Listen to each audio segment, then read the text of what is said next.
Bienvenue sur Africa 24 dans cette nouvelle édition du Non-Stop Info. Voici les titres de l'actualité. Le bilan du 11e sommet du mécanisme régional de suivi de l'accord cadre pour la paix, la sécurité et la coopération pour la République démocratique du Congo et la région. Réunis au Burundi, les participants ont plaidé pour une revitalisation de cet accord à l'heure où la crise sécuritaire persiste dans l'Est congolais, et ce sur fond de tensions diplomatiques entre Kinshasa et Kigali. Prise de parole du Premier ministre marocain Aziz Arranouch face à la Chambre des représentants ce mai. Le chef du gouvernement s'est adressé aux parlementaires en vue de défendre sa politique budgétaire. Une politique qui attise depuis quelques mois les critiques face à l'inflation. Et puis la signature d'un accord de coopération entre le Gabon et la Corée du Sud. Un accord visant à lutter contre le changement climatique. Les détails à suivre dans ce journal. Retour sur le 11e sommet du mécanisme régional de suivi de l'accord cadre pour la paix, la sécurité et la coopération pour la République démocratique du Congo et la région qui s'est tenu à Bujumbura au Burundi. Un rendez-vous marqué notamment par la présence du secrétaire général de l'ONU, Antonio Guterres, mais aussi par l'absence des présidents rwandais, Paul Kagame et Kenyan, William Ruto. Unanime sur le manque d'avancées constatées, les participants ont plaidé pour une revitalisation de cet accord. Les précisions de Gladys Momba. 2013-2023, 10 ans déjà que l'accord cadre pour la paix, la sécurité et la coopération pour la République démocratique du Congo et la région des Grands Lacs a été signé à Addis Abeba. Une décennie au bilan mitigé, sans grandes avancées, sur fond de tensions persistantes entre Kinshasa et Kigali. C'est avec une profonde amertume et une grande désolation que nous constatons, 10 années après l'entrée en vigueur de cet accord, la rupture de ce pacte collectif par un État signataire. J'ai cité la République du Rwanda qui, sous couvert du mouvement terroriste du M23, pour autant défait et qui l'a ressuscité, s'est donné la liberté d'agresser, d'envahir une partie de la province du Nord Kivu en République démocratique du Congo. Et ceci en totale violation de l'engagement régional numéro 3 de l'accord cadre dont il est signataire, de même que les chartes des Nations Unies et de l'Union africaine dont il est partie prenante. Le tout sur fond d'exploitation illégale de nos ressources naturelles. Inquiets de cette situation, les signataires ont appelé à des actions rapides pour permettre la désescalade entre la République démocratique du Congo et le Rwanda. Tous se sont accordés sur la nécessité de revitaliser l'accord cadre signé en 2013 par 13 pays, tel que préconisé en février dernier par l'Union africaine, institution garante de cet engagement, aux côtés de la Confédération internationale sur la région des Grands Lacs, la Communauté de développement d'Afrique australe et les Nations unies. Chacun doit en finir avec les discours de haine et œuvrer pour rétablir la confiance et s'abstenir de toute action susceptible de saper les progrès réalisés pour la paix en RDC. Les Nations Unies, à travers notamment le bureau de l'envoyé spécial pour la région des Grands Lacs et la MONUSCO, continueront à soutenir les initiatives de paix régionales, y compris les mécanismes établis dans le cadre des processus de Nairobi et de Luanda. Une nouvelle feuille de route a été actée pour relancer cette initiative, malgré l'absence des présidents rwandais Paul Kagame et Kenyan William Ruto, qui dirigent la force est-africaine déployée dans l'est de la République démocratique du Congo. Le prochain bilan des progrès réalisés se fera à Kampala, en Ouganda, en 2024. Le conflit s'enlise au Soudan malgré l'annonce d'un accord de principe entré en vigueur le 4 mai et qui doit s'étendre jusqu'au 11 du même mois. Depuis le 15 avril dernier, Khartoum, la capitale, est le théâtre d'affrontements meurtriers entre l'armée et les forces de soutien rapide. Des violences qui ont fait plus de 500 morts. Et alors que les combats persistent, la situation humanitaire inquiète dans les rangs de l'ONU, qui fait état de plus de 700 000 déplacés internes. Gladys Momba. 4e semaine consécutive de combats au Soudan, malgré l'annonce d'un accord de principe pour la prolongation d'une trêve jusqu'au 11 mai. Depuis le 15 avril dernier, les quelques 5 millions d'habitants de la capitale Khartoum sont les otages du conflit opposant l'armée régulière du général Abdel Fattah al-Burhan aux paramilitaires des forces de soutien rapide FSR du général Hemedti. Au moins 550 personnes ont été tuées et 5000 autres blessées. Les déplacés se comptent par milliers. C'est une tragédie pour le peuple soudanais et une menace supplémentaire pour la sécurité au Sahel et en Afrique de l'Est. Plus de 100 000 personnes ont fui et 800 000 personnes pourraient quitter le pays dans les jours et les semaines à venir. Le pays est confronté à une catastrophe humanitaire. Des millions de Soudanais sont pris au piège des affrontements et font face à une insécurité alimentaire croissante. Les combats doivent cesser immédiatement avant que ce conflit ne se transforme en une guerre civile qui pourrait détruire le pays et bouleverser la région pour les années à venir. Le Soudan partage des frontières communes avec l'Égypte, l'Éthiopie, l'Érythrée, la Libye, la Centrafrique, le Soudan du Sud et le Tchad. Depuis le 15 avril dernier, cette zone, dont la situation humanitaire était déjà précaire, a vu arriver une nouvelle vague de réfugiés soudanais. Selon les Nations Unies, il faudrait près de 445 millions de dollars pour venir en aide aux réfugiés de la crise politique soudanaise. Le HCR identifie des sites éloignés d'ici à au moins 50 km pour relocaliser les personnes de la frontière afin que le risque d'insécurité soit au moins résolu, mais aussi leur apporter une certaine assistance. Alors que l'armée régulière soudanaise plaide pour une solution africaine aux problèmes du continent, l'Union africaine, qui a suspendu le Soudan de ses instances suite au coup d'État militaire de 2021, voit sa marge de manœuvre réduite. Les discussions entre les deux camps, entamées le 6 mai en Arabie saoudite, sous médiation américaine et saoudienne, ne concernent aucun volet politique. Elles se limitent à dégager des corridors sécurisés pour garantir l'acheminement de l'aide humanitaire nécessaire. Dans l'actualité également, direction le Nigeria, où la justice a démarré ce 8 mai ses travaux relatifs au recours déposé par l'opposition après la présidentielle du 25 février dernier. Un scrutin qui a vu la victoire de Bola Tinubu, l'ancien gouverneur de Lagos. Le candidat du All Progressives Congress était arrivé en tête avec 37% des voix. Des résultats contestés par Peter Obi, qui avait quant à lui obtenu 25% des suffrages. Le candidat du Labour Party avait introduit en mars dernier un recours juridique. Une action également intentée par Atiku Abubakar, arrivé en seconde position. La justice devrait rendre son verdict d'ici quelques mois. L'actualité, c'est aussi la condamnation en appel d'Ousmane Sonko au Sénégal. L'opposant a écopé d'une peine de 6 mois de prison avec sursis, assortie d'une amende de 200 millions de francs CFA. Un verdict rendu ce lundi 8 mai par la Cour d'appel de Dakar dans le cadre du procès intenté par Mame Mbaye Niang, le ministre du Tourisme. Le leader du PASTEF a été condamné pour diffamation et injure publique, une condamnation qui pourrait compromettre ses ambitions présidentielles pour février 2024. Son éligibilité à ce scrutin est aussi menacée par l'affaire Sweet Beauty, affaire pour laquelle il avait été arrêté en 2021 après une plainte pour viol et menace de mort déposée par une salariée d'un salon de massage à Dakar. Le procès devrait s'ouvrir le 16 mai prochain. Au Maroc, le Premier ministre Aziz Arranouch était face aux parlementaires ce lundi 8 mai.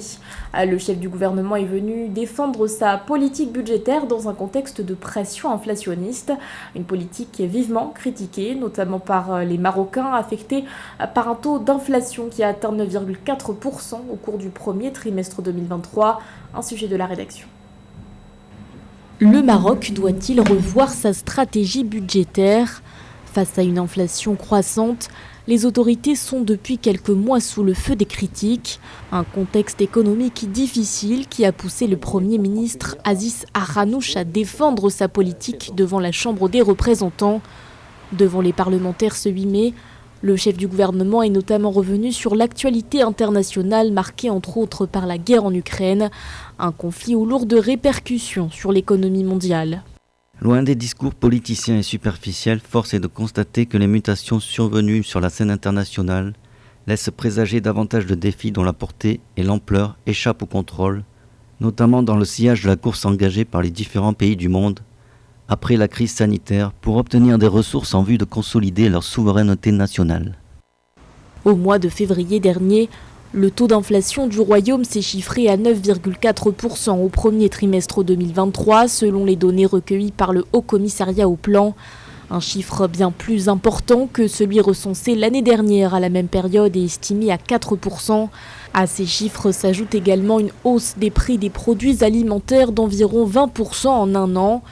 Une flambée des prix qui parallèlement est venue alimenter la grogne sociale.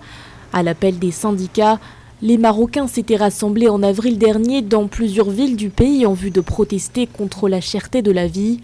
La colère des citoyens était d'autant plus forte durant le mois de Ramadan.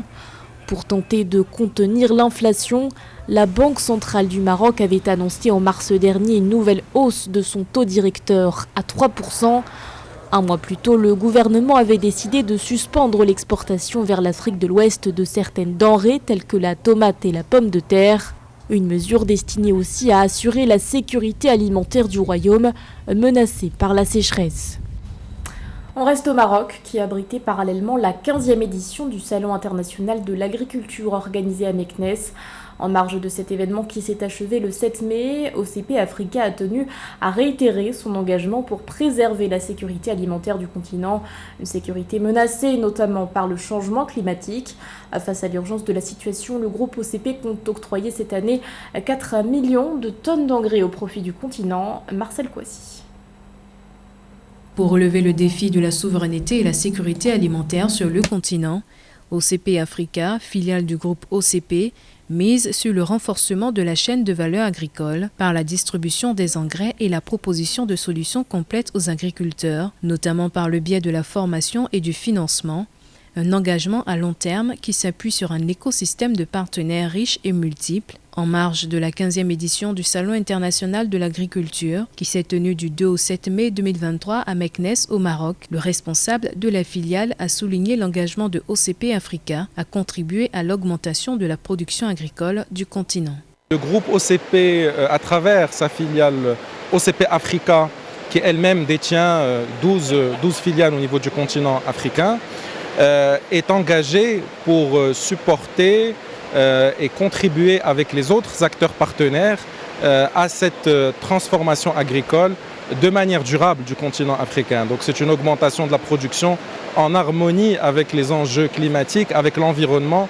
Et donc à ce titre, nous avons un grand nombre d'actions que nous mettons en place à travers nos différents partenaires. En plus de sa population qui devrait atteindre 2,5 milliards d'habitants d'ici à 2050, l'Afrique dispose de plus de 60% des terres arables non cultivées du monde, des atouts pour développer son agriculture, mais qui restent sous-exploités. Du fait de la situation d'urgence constatée ces dernières années sur le continent, la filiale OCP entend accompagner les producteurs sur d'autres plans, tels que la formation ou encore la facilitation d'accès aux marchés financiers.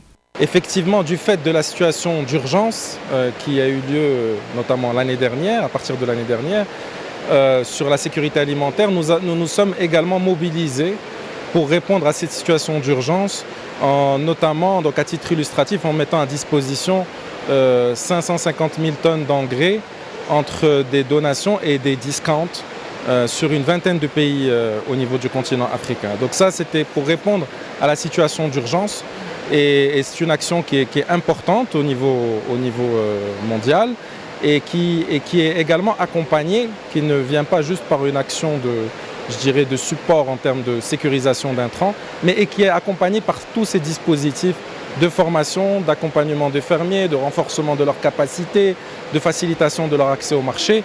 Dans le cadre du soutien qu'il apporte à l'Afrique, le groupe OCP s'est engagé à allouer plus de 4 millions de tonnes d'engrais au continent en 2023, soit plus d'un quart de sa production mondiale, ce qui va permettre de combler jusqu'à 80% des déficits en engrais de l'Afrique. Le Gabon poursuit ses efforts dans la lutte contre le réchauffement climatique. Le pays a scellé en ce sens un accord avec la Corée du Sud. Par ce partenariat, les deux pays s'engagent à réduire leurs émissions de gaz à effet de serre. Dans le cadre de cet accord, des offres de formation devraient aussi être présentées aux Gabonais en vue de renforcer les capacités du pays. Paul Marcel Mayaki. À l'échelle mondiale, 400 millions de tonnes de CO2 sont rejetées chaque année dans l'atmosphère selon la Banque mondiale. Le Gabon, depuis la mise en œuvre de sa politique d'exploitation durable de la forêt, absorbe annuellement plus de 100 millions de tonnes nettes d'équivalent de CO2. Fort de cette expérience, le pays est de plus en plus sollicité pour son expertise en matière d'exploitation forestière. C'est dans ce cadre qu'un accord de coopération sur les changements climatiques a été signé entre le pays d'Afrique centrale et la Corée du Sud. Cet accord devrait permettre de synchroniser les actions des deux États dans la réduction et la suppression des gaz à effet de serre. La Corée, c'est un pays industriel qui émet beaucoup de CO2.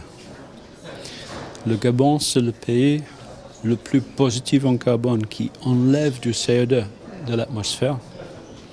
Donc on a signé un accord pour travailler ensemble, pour voir comment, d'un côté, le Corée peut venir investir dans le développement durable au Gabon, investir dans la forêt, dans la transmission du bois. Avec ses 22 milliards d'hectares de forêt, dont 14,5 millions sont attribués à l'exploitation forestière, le Gabon est devenu en 2021 le premier pays à recevoir des paiements basés sur les résultats pour la réduction des émissions forestières. Aujourd'hui, le Gabon entend mettre sur le marché des crédits carbone de près de 200 millions de tonnes de carbone. Mais également voir si on ne peut pas faire un accord entre le Corée et le Gabon pour un échange de crédits carbone, pour que le Gabon aide le Corée à réduire ses émissions de CO2. Donc le premier pas, c'est cet accord qu'on vient de signer. Maintenant, nos équipes vont travailler ensemble pour que les Coréens voient comment on travaille au Gabon. Depuis une vingtaine d'années, le Gabon procède à la mise en application de sa politique forestière afin d'allier développement industriel et gestion durable de ses ressources naturelles pour sortir de sa dépendance au pétrole. Recouvert à 88% par une forêt luxuriante, le Gabon s'est engagé à sanctuariser 30% de son territoire en aire protégée d'ici 2030. La signature de cet accord intervient 3 mois après la tenue du One Forest Summit, qui avait réuni à Libreville chefs d'État, organisations non gouvernementales et scientifiques pour débattre de la meilleure façon de protéger les forêts du bassin du Congo, celles de l'Amazonie et du sud-est asiatique. C'était le journal de la rédaction. Merci de votre fidélité. L'actualité continue sur Africa 24.